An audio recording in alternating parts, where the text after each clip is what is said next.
With Halloween coming up very shortly, I thought it only appropriate that we cover a game this week that, while maybe not specifically being a horror game, at very least contains all manner of spooks and creatures that the holiday is known for.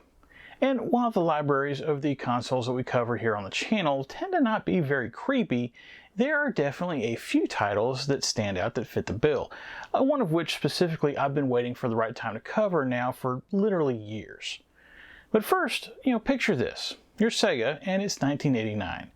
You've just released your new 16-bit console in the United States, and you're trying to position it as the one console that can truly bring the experience of the arcades home. The Neo Geo won't be released for another year, the Super Nintendo another 2 years, and while the TurboGrafx 16 is on the market, let's face it, it's really an 8-bit console masquerading as a 16-bit machine. Sorry PC Engine fans. Being that you're Sega, you've got plenty of your own arcade games to choose from to bring to the Genesis, especially with the System 16 arcade hardware giving developers a similar platform to port arcade titles from. Already, you've released arcade ports or reinterpretations of games like Space Harrier 2, Super Thunderblade, and of course your pack-in title Altered Beast. But Sega knew that they weren't the only player in town when it came to the arcades, and if the only games released on the Genesis were ports of Sega intellectual property, the Genesis would just turn into the Master System Part 2, no matter how good the hardware was compared to the NES. But Nintendo at this point still had publishers scared, and potentially in what would eventually be deemed to be illegal exclusivity contracts. So what choice does Sega have if they can't get the arcade third-party publishers to come to them? Well, you roll up your sleeves, you pay a licensing fee, and you do it yourself.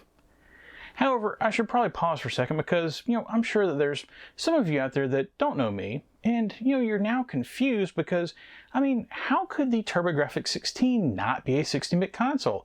It clearly has 16 right there in the name. Well, hi, my name is Dave, and if you're disappointed in that news, wait until I tell you about the Atari Jaguar. Anyway, I'm about to collect and review the nearly 1,280 titles released in the English language for the Sega Master System, Genesis/Mega Drive, Sega or Mega CD as the case may be, and finally the 32X. Basically, if I can plug it into a Genesis either by itself or with some sort of add-on, and be able to read what's up on the screen, I'm trying to get a copy of it and review it for posterity, with both looks at that original packaging and gameplay captured from original hardware whenever possible. Now anyway, Sega desperately needed more variety in the Genesis library if they were going to be successful. Enter Capcom. You remember me mentioning Sega's System 16 arcade board that had a similar architecture to the Genesis. Well, in mid-1988, Capcom came out with their own multi-game arcade board, the CPS, or as we call it now, the CPS-1. And wouldn't you know it, the CPS-1 just happens to run on a Motorola 68000 and a Zilog Z80, just like the Genesis and System 16. Now, I don't know this for certain, but I'm going to assume that Sega's decision to license and reprogram the first 3 CPS-1 titles, Forgotten Worlds, Strider, and this week's game, Ghouls N Ghosts, probably had something to do with that shared architecture. But even though the platforms were similar, Sega still had to effectively reinvent the wheel with these ports, as they were only licensing the IP from Capcom. Now, were they successful with Ghouls N Ghosts? And how is Ghouls N Ghosts just in general as a game? Well, we'll take a look at all that, but first, a look at this early Genesis package. And here's my copy of Ghouls N Ghosts for the Genesis. This is one of the games that I bought early on when I started collecting for these consoles, and I think I picked it up from one of the nicer stores that used to be in downtown Chicago, but I'm going to be honest, I've had it for so long now that I don't remember exactly where it came from. I've had it for so long that it was actually one of the first games that I picked up back when Zilog and Moto wasn't a thing yet, and I was really just buying games that I specifically wanted to have, and in the case of Ghouls N Ghosts, that was because of the memories that I had of playing it as a kid. This particular copy is in fantastic condition, and honestly, it's better than I remember. The outer cover is fully intact and only has the most minimal occasional surface scratches here and there that you really have to be looking in the light to see, and the hang tab is intact at the top of the case. As far as the inner cover goes, it's in near perfect condition as well, with only some edge wear to the bottom of the cover, but otherwise it looks just as good as it did, over 35 years ago, with no sun bleaching or water damage, and the manual and cartridge are in great shape as well, as we'll get to in a minute. If you decide you want a copy for yourself, and honestly, if you're a Genesis collector, you should probably already have this in your collection, but anyway, if it's managed to escape you so far, a complete copy will currently run you about $70. But there are a lot of copies out there, so there is potential to maybe find one cheaper. As far as the cover artwork goes, I mean, what else is there to say? This is one of the all-time classic pieces of cover art from the Genesis library. This is artwork that deserves to be on a large poster hanging on your wall, not just on the cover of the box. This is one of those rare cases when everyone agreed on the art, as even the Japanese version uses the same artwork, just lightened slightly, and of course with the stylized Daima Chimera logo, which is badass as well. Really, no notes here. This is the gold standard of what Genesis artwork should look like, and just for comparison, here's what the competition looked like, with this being the Super Graphics version of Daima Chimera, and while I wouldn't go so far as to call it a bad cover, it's certainly not as good as the Sega version. Also, if you did not like my pronunciation of Daima Chimera there, I apologize. I even Googled trying to see how to pronounce that correctly, so if it's still wrong, I just winged it, I'm sorry. Flipping over the back, and there's the classic one large screen, two small screen rear layout for the early period of the console, and of note, all three screenshots are of excellent quality. This is why I was complaining about Blackthorn having poor screenshots last week, because keep in mind, Ghouls N Ghosts came out 6 years before Blackthorn. To show the Japanese cover again, Japan only got one screenshot, but they also got some nice bonus artwork of Arthur and Princess Prinprin, and while that's nice, I'm good with the rear cover that we got, which has a pretty solid write-up hyping up the game.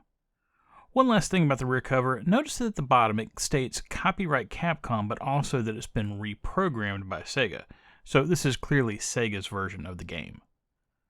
Opening up the package, and here's the manual and cartridge, and as mentioned, the manual is in near mint condition. I had totally forgotten my copy was this nice, so that was a fun surprise when I pulled it out this week for the review.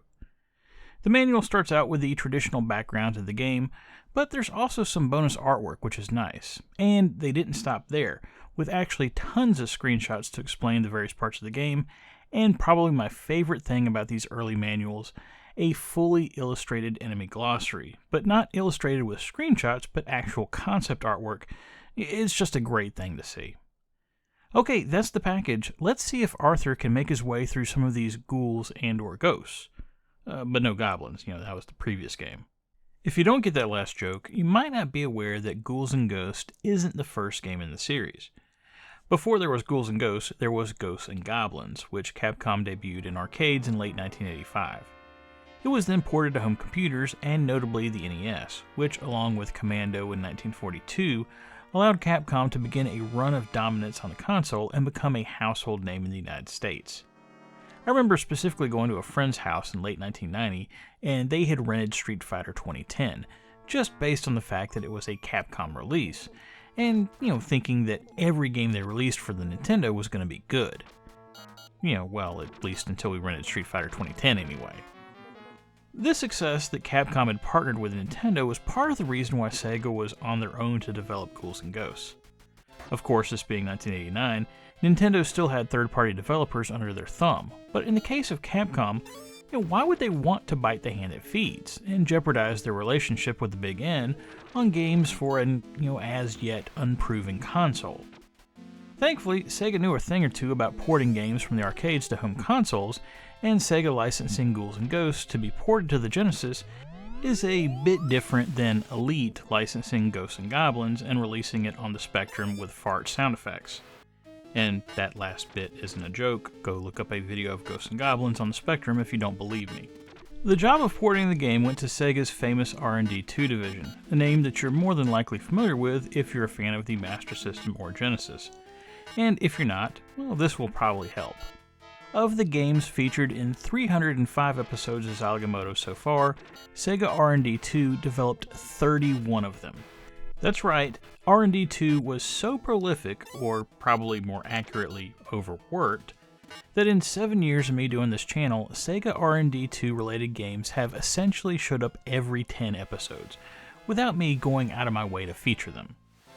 The result is a game that looks and sounds remarkably close to the arcade version of the game. Is it a perfect port? No, of course not, and fans will immediately notice that the arcade attract intro is gone. But beyond that, you have to be looking pretty close to detect differences.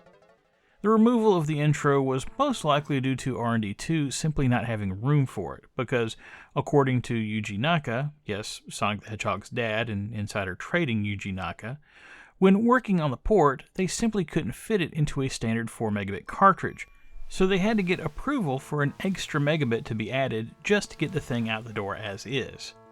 This was kind of a big deal at the time, as the only other cartridge at that point that was over 4 megabits was Phantasy Star 2. So Sega would have to either charge more for Ghouls N Ghosts like they did for Phantasy Star 2, or just hope that it sold well enough that it would eventually make expected revenue on a thinner margin. Aside from the excised intro, if you do an A to B comparison of the Genesis version versus the arcade version, if you look and listen closely, you'll notice that the arcade version has better coloring, more small details in the backgrounds, and slightly improved audio. But as anyone that's ever actually played Ghouls N Ghosts knows, these are things that you're not going to be noticing while playing the game, just due to the fact that if you're paying attention to small details like that, then it means that you're not going to be paying attention to what's actually going on the screen, and that's going to be a problem due to the game's legendary difficulty level. If you're familiar at all with the game, then you probably know what I'm talking about when I say that Ghouls N Ghosts is difficult. Just this last week, when I was doing research for the game, I saw someone online refer to it as the Dark Souls of the 16-bit era, and while I'm not sure that's entirely accurate, due to the fact that I haven't actually played Dark Souls for myself, so I can't make the comparison, it did make me pause for a second to think about it just based on what I know about that game via memes and that sort of thing. However, to be fair to Ghouls N Ghosts, specifically as far as the Genesis version is concerned, there are a few things to take note of when talking about the difficulty level. The first is simple. Ghouls N Ghosts was originally designed as an arcade game, so it was supposed to be hard to fit its quarter-muncher role. You wanted players to keep playing the game and putting quarters in it to try to get past whatever section they were in. This is the whole reason the levels have timers, even though when you're playing the game on a home port, the timers are more or less meaningless and somewhat vestigial. Beyond the fact that the game is supposed to be hard, in the Genesis version, 3 things were done to try to at least make the game more appealing to players. The first is the addition of practice mode. Practice mode is exactly what it sounds like, as it's a version of Ghouls N Ghosts that's designed to be easier, to allow players to get a feel for the level layouts, enemies, and bosses, without being quite as frustrating. However, don't get me wrong, practice mode is not easy, and it can still be particularly tricky when it comes to the boss rush at the end of level 5.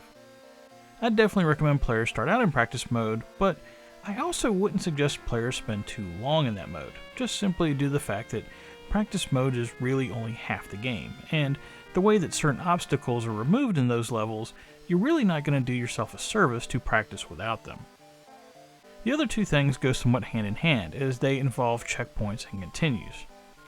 From a continue standpoint, Sega decided to be generous and allow for infinite continues. In other games, this would probably make things far too easy, and players would blow through the game the first time they played it in many cases. But in a game like Ghouls N Ghosts, I think infinite continues is really the only fair way of presenting the game to players. And sure, there's the crowd out there that specifically tries to play games in such a way where, they can finish games on a single credit, and perhaps they might scoff at this, but I can say this without question. That is not going to be your average Ghouls N Ghosts player, especially if the person is simply trying to have fun. The infinite continues allow players to pick the game back up at the last checkpoint they made it to as many times as needed. In the Genesis version, this means that players would either start a level at the beginning, in the middle, or right before the boss. And offhand, that sounds like a good thing, as anyone that's played a difficult action game knows, if you're having to redo lots of gameplay just to get back to a boss that you died on repeatedly, that can quickly get frustrating, as you're wanting to just concentrate on the boss and not all that other stuff that you've already proved that you could get past. But there is a caveat here that certain people have a problem with when it comes to this system. Thus far, I hadn't really discussed the gameplay of Ghouls N Ghosts, but just from a basic perspective, it's a side-scrolling action game where Arthur has two abilities, jump and shoot. The shooting aspect is where things get interesting because Arthur can use one of 7 different weapons, with that weapon being determined if he picks up for a bonus as he makes his way through the levels. With the weapons having varied abilities, some are better than others depending on the types of enemies or bosses that Arthur's facing. This leads to a dilemma though when you're fighting bosses, because depending on which boss you're facing, you might have a weapon that's ill-equipped to fight that boss.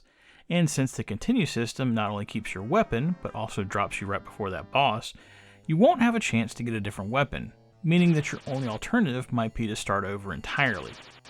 Now, personally, I don't think this is that big a deal, and the pros of being able to continue right at the boss without having to wade through half a level is worth it. But it does mean that you might need to be strategic about what weapons you pick up when.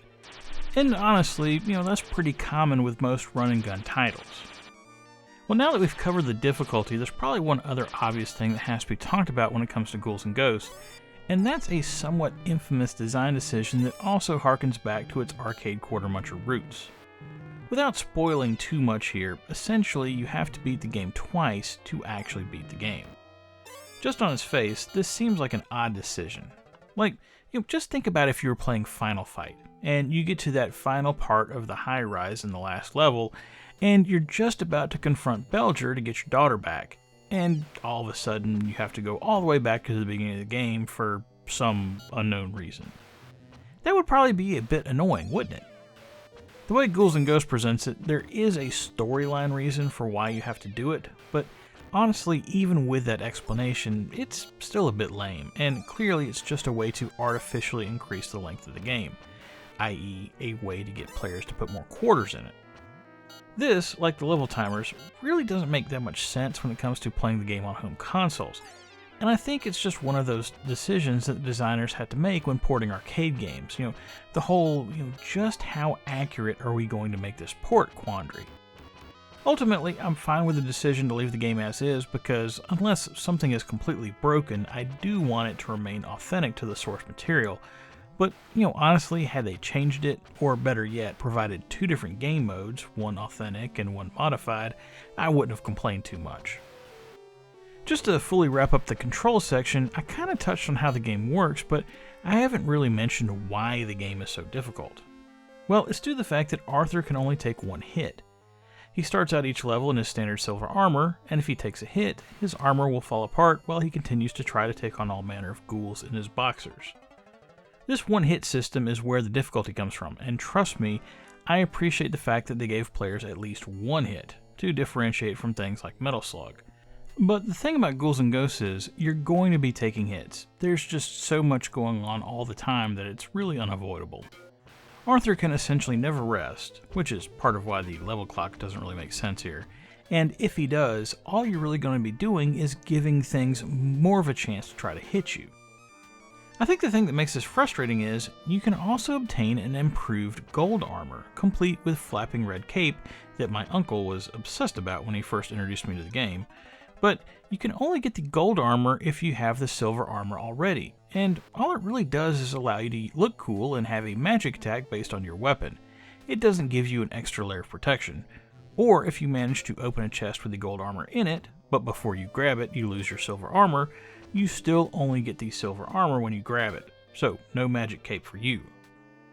Tweaking the gold armor to give an additional hit would have made the game so much more forgiving, and I wish they'd taken that route, because as is, I think we end up in a situation where players are going to spend 90% of the game either in their underwear or the silver armor, which makes the magic attacks essentially useless. Let's move on to the aesthetics. I mentioned earlier that I felt like the developers had done an awesome job of porting the arcade game to the Genesis, minus a few details and colors. At the time, the Genesis version was by far the best version of the game to appear in homes, with its only real competition being the Super Graphics version, and just to try to appease all of the Hudson/NEAC fans that were upset earlier in the intro, I'll admit, it can be argued that the Super Graphics version is better. which would mean something if you lived in Japan and wanted to purchase a console with a library of a whopping 6 games. All joking aside, I'm actually somewhat surprised at how poor the Amiga and Atari ST versions of the game are in comparison. Usually they're at least in the same ballpark with the Genesis version. But in this case, really the only home computer version that comes close is the X68000 release, which would mean something if you lived in Japan and then didn't mind waiting until 1994 to play the game. Enough about all the ports though. One of the things that made the series as beloved and long-lasting as it is the graphical style of the game. It's creepy but also has a ridiculous sense of humor, similar to say Army of Darkness. In the first 5 minutes of playing the game, you'll more than likely see a comically gigantic guillotine, a pig soldier attempting to puke on you, which you do have to avoid or else you'll take damage, and then you'll also probably get turned into either an old man or a duck by the evil magician. Even the aforementioned gold suit of armor with waving cape is a bit ridiculous when you think about it. Like, you're literally doing all you can to frantically destroy all sorts of evil that's in your path to save Princess Prin, but who said you can't look fabulous while doing it? About the only bad thing I can say about Ghouls N Ghosts from the graphical presentation is that there are times, specifically in the Genesis version, where there's some flicker and slowdown depending on what's going on the screen, especially if you're utilizing the firewater as your weapon. But I tend to forgive this just because of how early a release it was on the console, and because of how good a job they did with everything else. From a sound perspective, just like the graphics, R&D 2 did a fantastic job with translating the sound effects and the haunting score of the arcade version to the Genesis. In fact, I almost wonder if the sound is the reason for why they needed that extra megabit added to the cartridge, due to how much space FM synth samples take. The music is fantastic and has a very gothy, creepy vibe to it, but much like the graphics, it still has this upbeat aspect to it, which gives it more of like, say, Addams Family feel, rather than just being straight horror. And unlike other games I've played, I never got tired of any of the music, even though I might spend, 20 minutes trying to get past one particular checkpoint, and then I would be listening to that same musical track the entire time. It does a great job specifically of being background music and sitting in the background and just enhancing the game experience rather than distracting from it. The sound effects, like the music, complement the game very well. If you do a direct comparison between the arcade version and the Genesis version, you probably will notice some differences, with the effects in the arcade version tending to be, crisper and more detailed. But just like the differences in the graphics, we're talking very small details here, and chances are anyone that played the game in a loud arcade was not going to hear any of those details anyway. Ghouls N Ghosts on the Genesis is everything you could ask for in a straight port of an arcade game to slightly less powerful hardware, especially with the fact that it was essentially being rebuilt from scratch by Sega rather than being ported by Capcom themselves. However, and I'm sure this is probably going to be a controversial take with some people, just because it's an excellent port of a great arcade game, that doesn't necessarily earn it perfect marks. The difficulty is over the top, and that's going to be a problem for some people, to the point to where I'm sure that there's a significant portion of the population that picked this game up and then put it down long before fighting the final boss, Satan. Loki. Yeah, that's the ticket. Loki's the final boss. Ghouls N Ghosts isn't a perfect game, but just the fact that this game existed at all in 1989 says a lot. And keep in mind that the Super Graphics port that I've mentioned several times, wasn't released until almost a year later. As a result, I'm giving Ghouls N Ghosts 4 stars, but just be forewarned, this is not an adventure for the faint of heart, and you're going to have to put in some serious hours practicing if you want to rescue the princess. And that's it for Ghouls N Ghosts for the Genesis. This is one of those reviews where the final score was very difficult to come up with, and it's one of those times when, I probably wish that I allowed myself to do half-star scores, but ultimately I think I landed on the right score, just from technical merit alone, not to mention how good the game is from a creative aspect. If you're looking for a modern take on the game, I recommend giving Ghosts and Goblins Resurrection a shot, which was released on modern consoles back in 2021. The reviews on it are admittedly mixed, but I've enjoyed what I've played of it so far, and it definitely has that same classic feel to it. Now, next time on the channel, it's the game that I bumped to give Ghouls N Ghosts the Halloween spot in the schedule. It's the final game in the series on the Genesis, but not the final game in the series that I'm going to cover, as it did end up with a release on the 32X before being mothballed for almost 20 years and then going away again. It's an appropriate game to be playing, right now with the World Series going on, and all I can hope is that this game is an improvement from the last one, where the developers head-scratchingly changed nothing about the previous release other than to update the rosters. Now, if that happens again, I'm probably going to be calling in Batman for that bomb rating come next week. Anyway, that's it for Zilog and Moto episode 305. If you liked what you saw here and want to see more, please think about liking and subscribing if you're so inclined, as it will help more people see these videos. But most importantly, whatever you like to play, have fun, and be excellent to each other. Later!